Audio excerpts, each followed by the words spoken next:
오랜만에 뵙겠습니다. 휴가는 잘 보내셨나요? 재충전을 마치고 돌아온 안녕하세요. 승현 요희 읽는 범위 책방 히히입니다. 해야 할 일도 많고 즐기고 싶은 것도 많은 세상. 그럼에도 우리는 오늘도 책을 읽고 책 읽어주는 방송을 듣고 책을 읽어야 한다는 권유를 듣고 책이 주는 위로와 깨달음을 갈망합니다. 책방 히히가 첫 회에서 다른 주제처럼 책과 삶은 뗄래야 뗄 수 없는 관계인 것처럼 느껴지는데요. 우리 삶을 둘러싼 모든 것이 텍스트로 이루어져 있기 때문입니다. 생산력과 효율성이 으뜸인 시대, 읽는데 시간도 오래 걸리고 읽은 내용을 소화하는 데는 더 오래 걸리는 책 읽기가 무슨 쓸모냐 묻는 사람도 있을 것입니다. 하지만 오늘의 저자는 무용지용, 즉 쓸모 없어짐으로 자신의 쓸모를 드러내는 것이 바로 책이라고 말하며 읽기에 대한 사랑을 표현하는데요. 책방 히히가 14번째로 준비한 책, 유유에서 출간한 박총의 읽기의 말들입니다. 책을 다루기 앞서 책방 히히 방송시간 변경에 대해 공지합니다. 그동안은 매주 토요일마다 여러분을 찾아뵀었는데요. 오늘부터는 불가피하게 2주에 한 번씩 찾아뵙게 되었습니다. 방송 시간이 줄어든 만큼 좀 더 좋은 콘텐츠로 보답하겠습니다. 여러분들의 많은 양해 부탁드립니다. 이 책은 읽기에 관한 책이자 책에 관한 책입니다.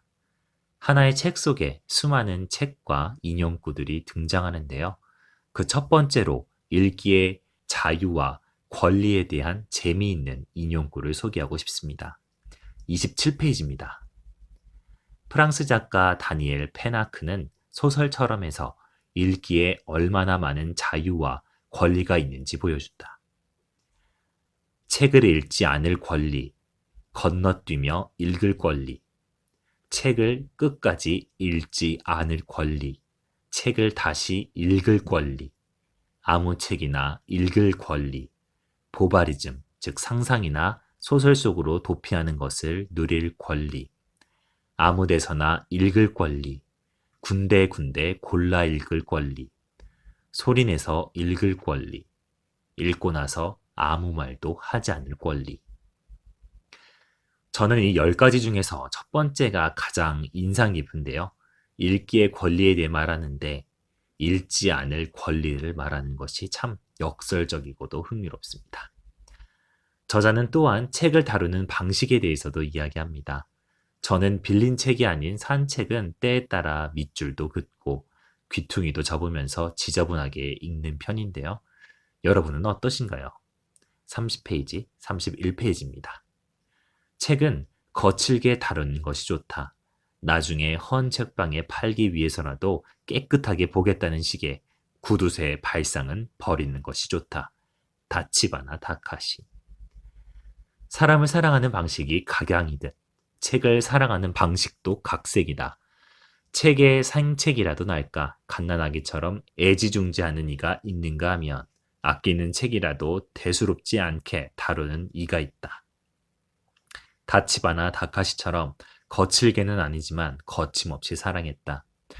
책을 가방에 아무렇게나 쑤셔 넣고 책장 끝자락을 과감하게 접고 여백에는 장문의 적발임, 나중에 참고하기 위해 글로 간단히 적어둔 기록을 빼곡히 적어 넣었다. 인쇄된 활자 옆에 가지런한 손글씨를 새겨 넣을 땐 책의 속살에 문신을 해 넣는 기분이었다.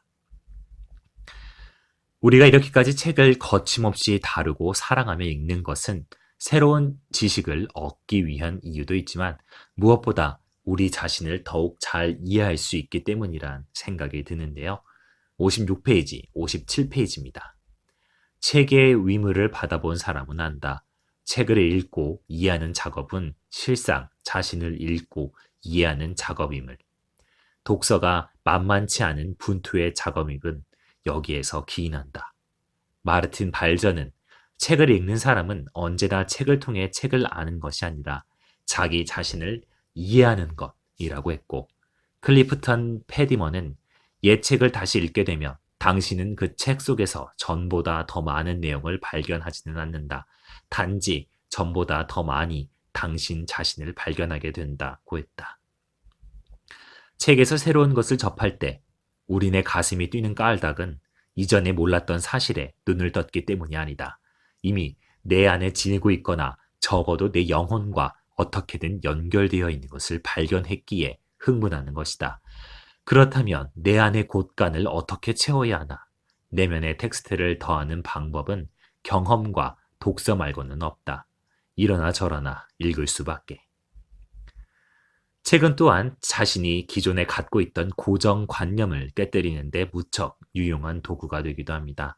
한 권의 책을 읽기 전과 읽은 후의 사람은 비록 눈에 보이진 않더라도 어마어마하게 큰 차이를 갖게 되는데요. 우리가 어떤 사실을 알고 난 후 그 사실을 알기 이전의 상태로 돌아가기 힘든 것처럼 말이죠. 159페이지입니다. 헤럴드 볼룸이 교양인의 책 읽기에서 말했듯이 독서는 자아를 분열시킨다. 곧 자아의 상당 부분이 독서와 함께 흩어진다. 이는 결코 슬퍼할 일이 아니다. 책은 나를 해체하지만 재구성할 수 있는 근력을 길러준다. 파스칼 키냐르가 말한 것처럼 독서는 출애굽, 곧 자아 탈출의 몸짓이다. 결코 자신의 밖으로 떨어져 나오지 못하는 사람은 사랑을 체험하지 못한다고 키냐르는 말한다.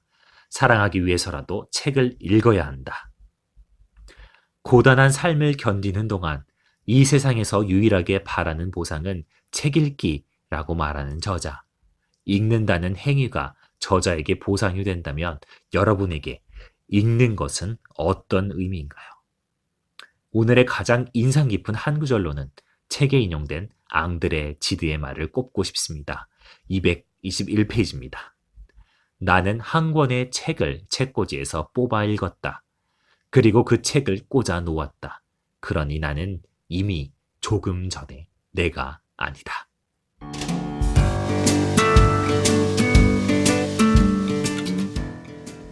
어린이들에겐 동화책이, 학생들에겐 교과서와 시험지가, 직장인들에겐 보고서와 각종 서류들, 이뿐만 아니라 신문과 잡지, 인터넷 기사를 비롯해 제품 설명서까지 다양한 텍스트로 둘러싸인 세계를 살아가고 있는 우리. 아무리 기술이 발전하고 시대가 변해도 우리에겐 이 텍스트들을 바르게 독해하는 능력, 또한 이를 잘 활용하고 융합해 새로운 것을 창조해내는 능력이 끊임없이 요청될 것입니다. 오늘 여러분이 무심결에 접한 읽기의 말들은 어떤 것인가요? 지금까지 진행 범희, 작가 유희, 책방 희희였습니다. 저희는 다다음 주 토요일에 다시 찾아뵙겠습니다. 감사합니다.